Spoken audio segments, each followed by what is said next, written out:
Alright, the Reds, it's the post-match pint from Love and Rockets on Lark Lane, which is now officially an unlucky bar for the Reds, Rob. In this room on the upper floor, we lost the Champions League final. Wow. Well, maybe we shouldn't have done this from here, but we have done it from here, and Liverpool have gone out of the FA Cup to Wolves. A shadow side, it's fair to say. But Rob Gutman with me, Steve Graves with me. We're going to have a chat about it anyway and see if we can extract some positives from it. But we can have a moan as well, whatever you feel like, really. So, Rob, opening thoughts on getting beat by Wolves 2-1 there in the FA Cup? I'm a bit confused. I'm a bit pissed and confused, which I think is the spirit of the post-match pint. Pissed and confused from South Liverpool. Are you bothered? Are you concerned? Just right now, I'm a bit too hazy to be bothered. But by the morning, I'll be slightly bothered. I always would like to go long in the FA Cup. We haven't gone anywhere in this competition for years. We always get shitty draws, and we weren't considering that, as you said, the shadow side was a lovely way of putting it. It was a shadow side. Considering that, we were knocked out by a ridiculous goal, weren't we? I thought that was a bit of a piss take. Yeah, I am a little bit bothered, but I'll be over it by Wednesday. Okay. 9 changes, Steve, as we've said, really. And there's the usual debate has obviously started already. I was looking at the sort of BBC Live blog earlier on, and it was, you know, people from all over the country saying, oh, Klopp's disrespecting the cup and all this sort of stuff. I've been a long-term defender of this competition. I've seen us win it. I enjoyed myself. It was fantastic. I can remember all the way back to '86 and obviously beating Everton in the final and how good that was. But I've got to say, this was the first season where I've had a really big wobble, where I just thought we've got such a good chance of winning the league. Like, for instance, you know, we see what happens to Lovren within 5 minutes. If you'd have seen that happen to Van Dijk tonight, everyone would have gone absolutely mad and said, well, why has he started Van Dijk? So, you know, the players that you saw out on the pitch, do we really need to do the thing where we start saying, oh, well, did the manager get it wrong and all that, given that we're still in the Champions League, we're going for the title? I think the Lovren thing is significant anyway. You know, if Lovren's going to miss some games, then we're going to have to make some tough decisions at centre-back for games that really do matter. And I think that accentuates your point rather than defeating it, really. I think that it wasn't a complete scratch team. It wasn't like he just threw a load of lads together. I think that you had senior players in peripheral positions, I think, and it felt a little bit like you didn't, in the heart of the team, we didn't quite have enough seniority. Maybe someone like a Henderson to just sit there and go, this isn't good enough right now, and we're gonna have to fundamentally play a bit better. And I think, you know, it sounds really basic, but I think just someone to really grab the team. And I think the nature of Milner's performance and the fact that he obviously makes the mistake for the goal doesn't help, because I think Milner's almost there to do that, and he does a lot of that, and I think he helps Herber a lot during the game. He does a lot of other things that are right, but I think that doesn't help us. That his sort of authority is dimmed. I think Lovren is in there. And people might, you know, not see this, but I think, you know, he's a senior professional. Yeah. He's a World Cup finalist. He's a footballer who's in there to provide some leadership for the team, and he has to go off the pitch. So Liverpool struggle from the outset, really. I think that I think you end up, when you look at the back five that we end up with, it's not that surprising when you see the outcome.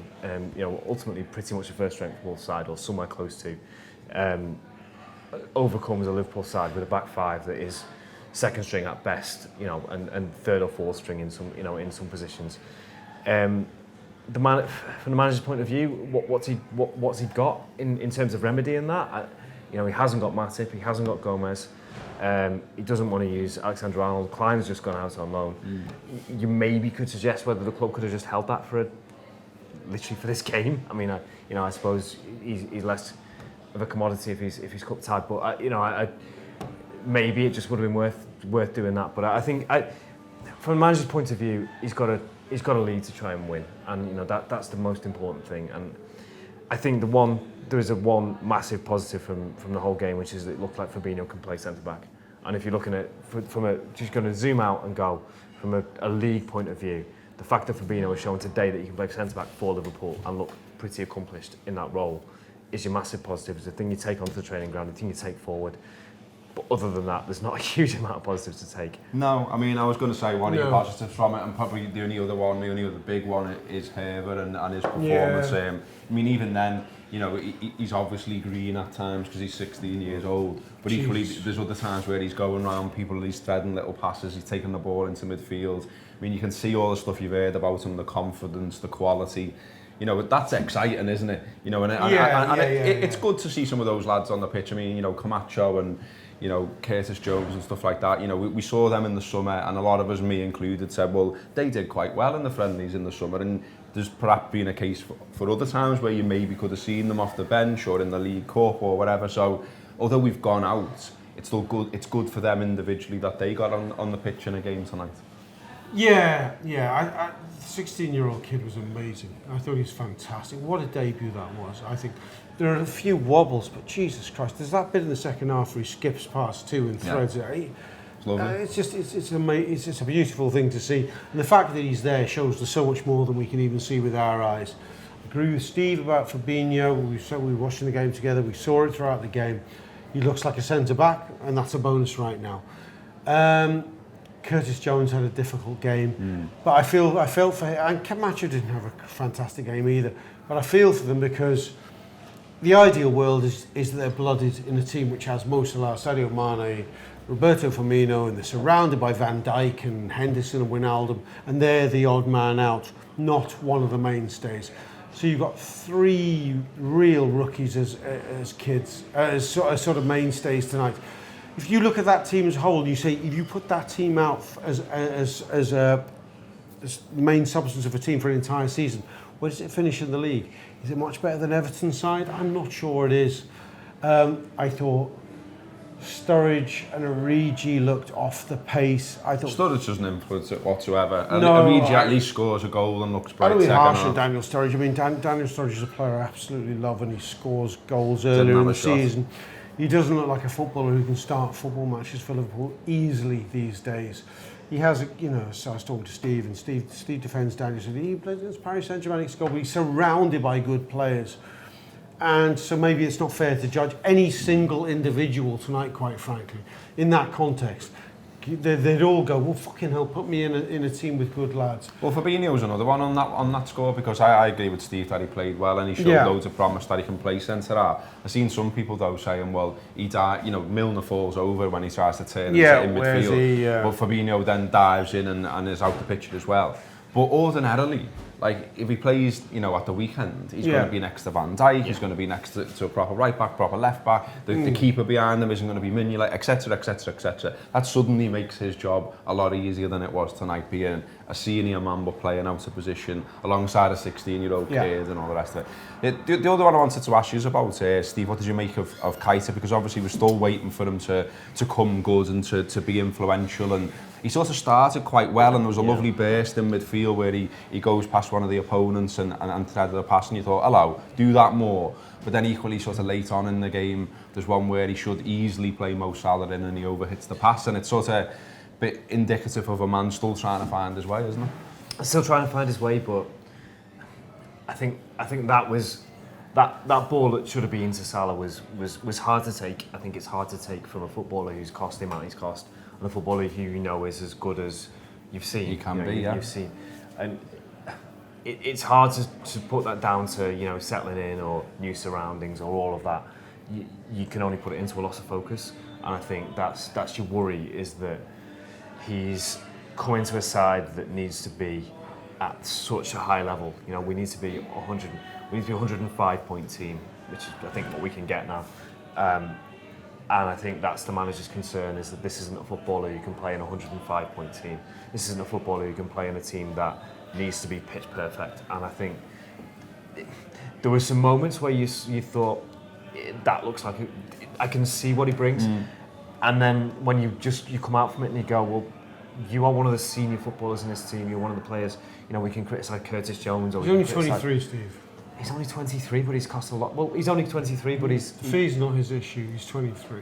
Well, the fee's not his issue, but Liverpool have paid the fee, and Liverpool have paid that fee in preference to other players. They probably could have put that fee on. Yeah. And I think that he, in this game, needed to show that. I mean, like he did at Burnley, I thought at Burnley he looked like he went, I'm going to run this game. With a very similar setup, with Moreno at left back, with Origi and Sturridge up front.